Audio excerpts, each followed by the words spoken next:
Bismillahirrahmanirrahim. Assalamualaikum warahmatullahi wabarakatuh.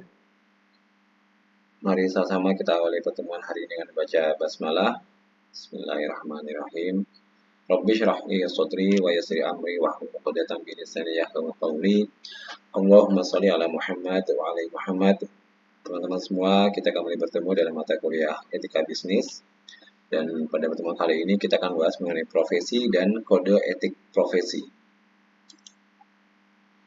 Profesi itu adalah bidang pekerjaan yang dilandasi keahlian tertentu.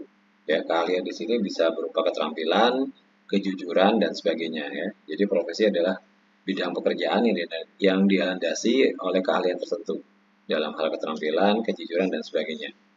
Sedangkan profesional adalah sikap atau bersangkutan dengan profesi tersebut, memerlukan kepandaian khusus untuk menjalankannya dan mengharuskan adanya pembayaran untuk melakukannya. Ya, makanya misalnya kita sering mengetahui misalnya pemain sepak bola profesional gitu ya. Nah, berarti memang dia profesional itu adalah pemain sepak bola profesional, berarti dia bersangkutan dengan profesinya. Apa profesinya? Ya, sebagai pemain sepak bola ya. Yang dia profesional. Profesional apa? Dia berarti perlu kepandaian khusus dan memang mengharuskan adanya pembayaran tertentu ya untuk melakukannya. Itu definisi profesi dan profesional. Beberapa istilah yang berkaitan dengan profesi. Profesi adalah jabatan atau pekerjaan yang menurut keahlian dari para anggotanya. Ya. Jadi profesi adalah jabatan atau pekerjaan yang menuntut keahlian dari para anggotanya. Jadi makanya orang-orang yang punya suatu spesifikasi atau keahlian tertentu biasanya disebutnya apa profesinya gitu, bukan apa pekerjaannya ya, tapi lebih kepada apa profesinya, karena itu sudah lebih mengerucut kepada untuk pekerjaan ini dia dibutuhkan keahlian tertentu ya. Misalkan profesi akuntan, jadi dia harus punya keahlian terkait masalah akuntansi gitu ya. Tadi profesinya sebagai pemain sepak bola atau profesinya sebagai atlet, berarti memang dia punya pengkhususan atau dia punya keahlian di bidang olahraga tersebut, bidang sepak bola, bidang atletik misalkan, atau bidang bulu tangkis gitu ya, badminton gitu ya, atau profesi dia sebagai penerbang atau pilot, berarti memang dia punya keahlian dalam hal menerbangkan pesawat terbang. Lalu profesional. Kata profesional menunjuk pada dua hal. Pertama, yaitu orang yang menyandang suatu profesi. Kedua, penampilan seseorang dalam melakukan pekerjaannya yang sesuai dengan profesinya. Nah, jadi kalau kita bicara profesional itu identik kepada dua hal ini. Pertama, orangnya yang menyandang suatu profesi, ya, dan kedua adalah penampilannya, penampilan dari orang tersebut yang dalam melakukan pekerjaannya sesuai dengan profesinya. Ya. Jadi misalnya seorang pemain sepak bola yang profesional, ya bagaimana dia harus bersikap sebagai seorang pemain sepak bola yang profesional, ya, menjaga nama baiknya, menjaga kebugaran tubuhnya dengan selalu berolahraga, menghindari makanan atau minuman yang terlarang gitu ya, untuk mencegah keseimbangan tubuhnya bisa tetap fit, tetap prima gitu ya. Itu contoh profesional. Lalu profesionalisme itu menunjuk kepada komitmen para anggota suatu profesi untuk meningkatkan kemampuan profesionalnya dan terus-menerus mengembangkan strategi-strategi yang digunakannya dalam melakukan pekerjaan yang sesuai dengan profesinya.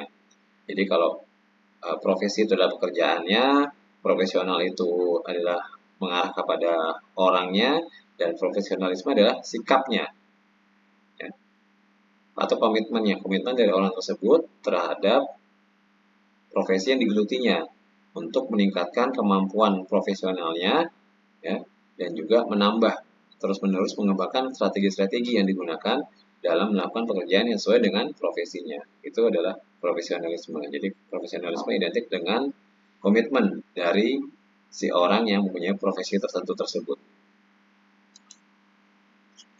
Sedangkan profesionalitas adalah suatu sebutan terhadap kualitas sikap para anggota suatu profesi terhadap profesinya, serta derajat pengetahuan dan keahlian yang mereka miliki untuk dapat melaksanakan tugas-tugasnya.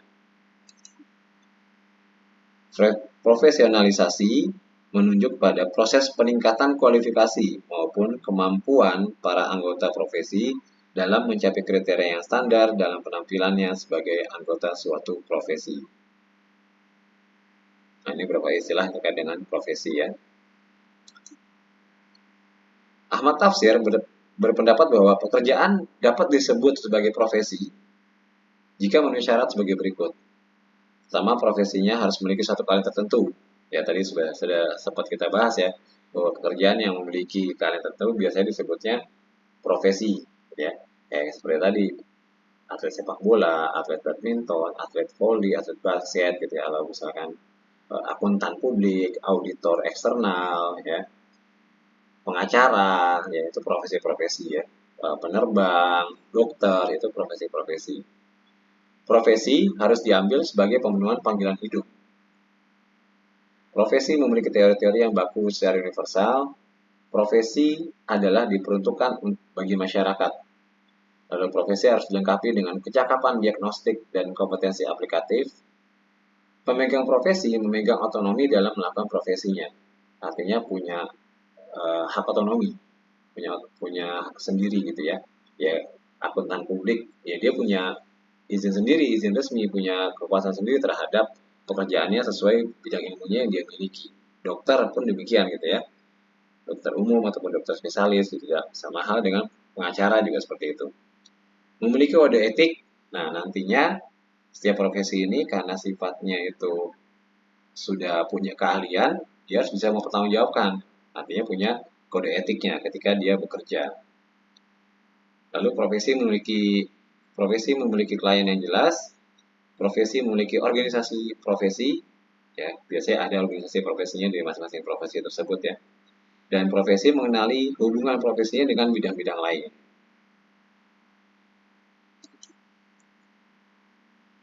Profesionalisme. Pada dasarnya, profesionalisme dan sikap profesional merupakan motivasi intrinsik yang ada pada diri seseorang sebagai pendorong untuk mengembangkan dirinya menjadi tenaga profesional yang ditunjukkan dalam 5 bentuk kerja berikut.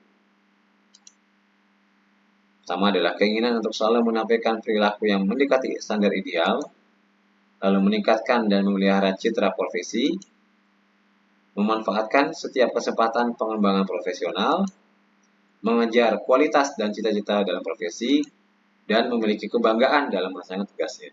Jadi kalau bicara profesionalisme, ini adalah sikap profesional ya, dan merupakan salah satu motivasi intrinsik atau motivasi yang timbul dari dalam diri sendiri ya. Kebanggaan dari dalam diri sendiri sebagai pendorong untuk mengembangkan dirinya menjadi tenaga profesional yang ditunjukkan oleh 5 ciri ini ya. Selalu menimbulkan perilaku yang mendekati standar ya. Berkeinginan untuk selalu menampilkan perilaku yang mendekati standar ideal. Ya, jadi penampilan pun harus dijaga nih sebagai seorang yang profesional. Penampilan misalkan sebagai seorang dokter, sebagai atlet, sebagai pengacara misalkan yang menjaga profesionalismenya dalam hal penampilan ini. Ya. Yang sopan maksudnya ya, yang sopan berpakaiannya. Lalu meningkatkan dan memelihara citra profesional. Selalu senantiasa belajar memperluas, menambah wawasan terkait keilmuan profesinya dan juga memelihara citra dari profesi tersebut, menjaga nama baik ya dari profesinya tersebut. Lalu memanfaatkan setiap kesempatan pengembangan profesional. Jadi jangan pernah berhenti belajar, harus selalu berkembang ya. Jadi kembali lagi jangan pernah merasa puas di zona nyaman, gali terus potensi yang ada, belajar terus dan belajar terus. Lalu mengejar kualitas dan cita-cita dalam profesi, ya. Mengejar kualitas dan cita-cita dalam profesi dan memiliki kebanggaan dalam melaksanakan tugasnya. Ketika sudah memiliki kebanggaan setiap bekerja, otomatis akan timbul loyalitas, akan timbul sikap sungguh-sungguh dalam bekerja, karena sudah ada rasa kebanggaan atau kepuasan dalam dirinya ketika menjalani profesi tersebut. Itu maksudnya. Jadi memiliki kebanggaan ini bukan untuk disombongkan maksudnya, bukan takabur, tapi dengan adanya kebanggaan ini sehingga dia akan punya loyalitas dan akan bersungguh-sungguh dalam siap menjalankan tugasnya terkait profesinya ini. Nah, bicara kode etik profesi, jadi kan kita sebutkan bahwa biasanya setiap profesi itu pasti akan ada kode etiknya. Kenapa?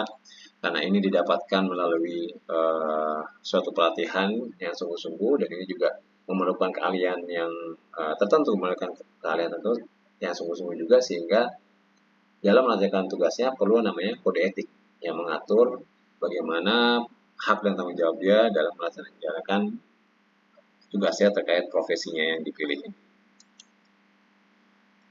Kode etik profesi pada hakikatnya merupakan suatu sistem peraturan atau perangkat prinsip-prinsip keperilakuan yang telah diterima oleh kelompok orang-orang yang tergabung dalam himpunan organisasi keprofesian tertentu. Ya. Jadi kode etik ini biasanya suatu sistem peraturan ya. Ini suatu sistem peraturan yang sudah dibuat oleh suatu lembaga yang menaungi dari profesi tersebut. Ya, yang menaungi. Kode etik akuntan ya sudah ada. Kode etik dokter ya kita sudah tahu ya. Kode etik pengacara misalkan. Kode etik auditor itu sudah ada dan dibuat dari lembaga masing-masing profesi tersebut. Tujuan kode etik adalah untuk menjamin agar tugas pekerjaan keprofesian itu terwujud sebagaimana mestinya dan kepentingan semua pihak terlindungi sebagaimana layaknya.